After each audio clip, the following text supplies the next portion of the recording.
In today's journey, we will be fulfilling our promise of disclosing what our favorite microcontroller is for using in the brewery, and that would be the Lolin D32 Pro. This board has everything I need and nothing extra. It's cheaper than a Raspberry Pi, much more powerful than an Arduino, comes standard with Wi-Fi, Bluetooth, and a lithium battery interface. The Pro model sweetens the deal by adding an I2C port, SD card slot, and a TFT port for plugging in a screen easily.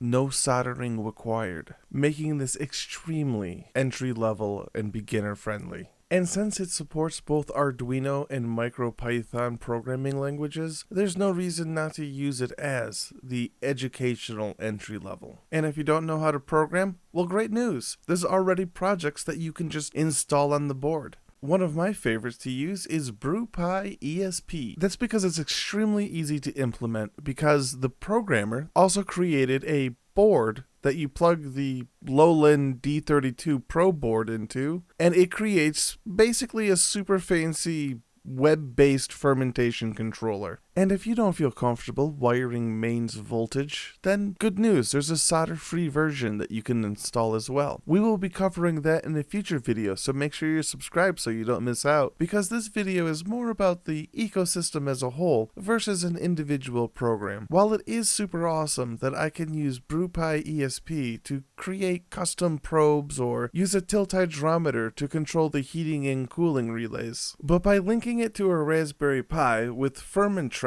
installed, you can actually do a lot more in-depth data logging on a fermentation, such as gravity, alcohol, temperatures, whether or not your heating relays and cooling relays are running, and you can also do all this for multiple batches at the same time. And sure, you can argue that a tilt hydrometer reading isn't the same as doing one by hand, but when you need to do it every day, sometimes multiple times a day in a professional setting, sometimes it's nice to have that little chart to just, show you your trend. Because I don't need super amazing accurate results every time if I want to just see if my fermentation has plateaued.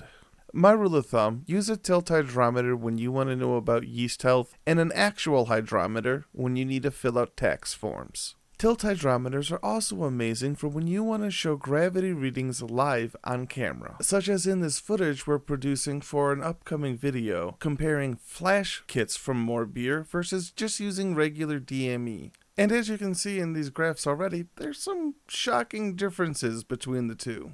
But of course, you'll have to remember to subscribe to make sure you don't miss when that video comes out. No joke, liking, commenting, and subscribing goes a long way to help a small channel like mine out, especially when we do weird things like videotaping fermentation for weeks at a time. Seriously, it takes up a lot of hard drive space, so if you could be so kind as to check out the description for links to Phil's art and the cheat sheet to help support the channel. Also, affiliate links, nudge nudge, poke poke, I'll say no more. And however, we are not affiliated with John Beeler, the programmer and designer of the boards, and although he's not paying us, we would like to point out that you can buy parts directly from him on his Tindy page. Don't know where to start? Grab a tilt bridge full kit with case. Comes with the Lolin D32 Pro, the screen, and a 3D printed case that lets you put projects together. And if you want to upgrade later on, you can reuse the parts for something else. But the rug that really ties this project together is the Flasher, aptly called the BrewFlasher, a simple yet powerful piece of software, which makes uploading any of these projects to your dev board easy as cake. We can't go over them all right now, but there are other fermentation controllers, ways to measure gravity, count bubbles, or manage your brew day itself. There's one on here that's real clever, that it measures the weight of your fermenter to figure out how much is fermented. Neat. It can be a bit overwhelming with all the options out there, but one we like to start with is the tilt bridge. It's nice, simple, fits right in the case, and requires no soldering. So it's extremely beginner-friendly, full-powered, and ready to upgrade when you are. In fact, this project is so easy to put together, all you need to do is hook the screen in. And if you bought it from John's website, it all comes together in one package, including the case. And although it may seem superfluous, as the other projects are able to read tilt data, for some reason the tilt bridge just does a much better job of reading it.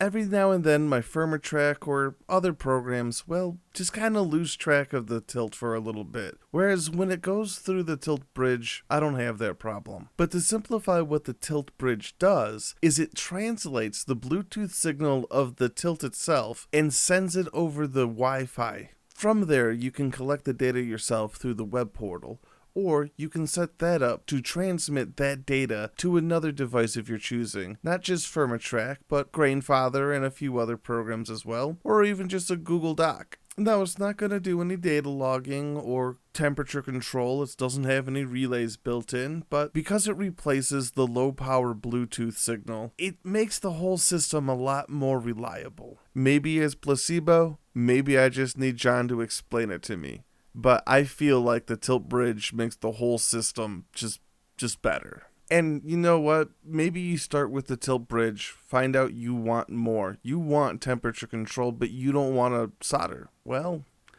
that's where the Casa Wi-Fi relays come in. Without wiring anything, you just plug your refrigerator or your heater or whatever you want to control into this. Maybe you get two, one for heat, one for cool. Use the tilt to measure the temperature of your beer, and everything else will be taken care of wirelessly. This actually makes for a really clean setup because what you were going to power needs to be plugged into the wall anyways, but there's no cable running from that to the controller. There's no temperature wires going everywhere. The USB port's the only other wire you need to power the D32, and everything else is battery powered.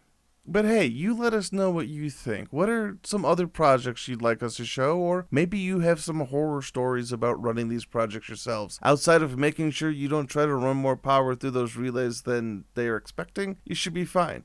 These projects have the same relays that I see inside the Inkbird temperature controllers, and those are advertised as being used for brewing, so just keep it under 10 amps so you should be fine. But until next time, check out some of these other videos, and happy brewing.